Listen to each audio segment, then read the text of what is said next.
Das hier ist eine der besten Tastaturen, die es aktuell hier gerade auf dem Markt gibt. Und zwar die Monsgeek M1 Version 5. Das ist eine mechanische Tastatur und die ist wirklich verdammt leise, hört sich wirklich verdammt gut an. Deswegen bleibt dran.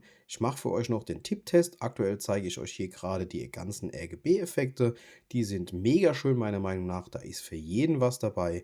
Wir haben sogar einen 8000 mAh Akku eingebaut. Das heißt, wir können die Tastatur drahtlos benutzen, sei es für Windows oder auch für macOS. Das ist schon richtig nice gemacht.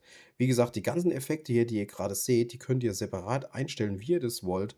Also da gibt es wirklich für jeden was mit 16 Effekte. Wir haben sogar noch einen programmierbaren Knopf da oben. Das ist eine 75% Tastatur. Der Preis von 140 bis 180 Euro ist ein bisschen teuer meiner Meinung nach. Aber wir bekommen hier tatsächlich wirklich eine Full-Body Aluminium-Tastatur. Das heißt, die Tastatur wiegt alleine schon 1850 Gramm circa. Und das ist eine Wucht, also die verrutscht nicht und gar nichts. Also wir können hier tatsächlich auch Hotswap nutzen. Das bedeutet, wir können die ganzen Keycaps können wir wechseln. Also wir können hier wirklich alles individuell gestalten. Das wird auch mitgeliefert, die ganzen Keycaps. Die werde ich euch auch gleich zeigen. Und ja, mehr gibt es eigentlich fast gar nicht mehr zu sagen. Das ist eine wunderschöne Tastatur mit jede Menge Zubehör dabei und wirklich einer Top-Qualität. Also das fühlt sich wirklich sehr, sehr hochwertig an.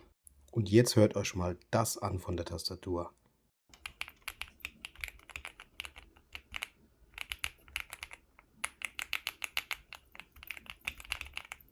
Wertet mir mal die Tastatur von 1 bis 10. Was würdet ihr der Tastatur für eine Note geben?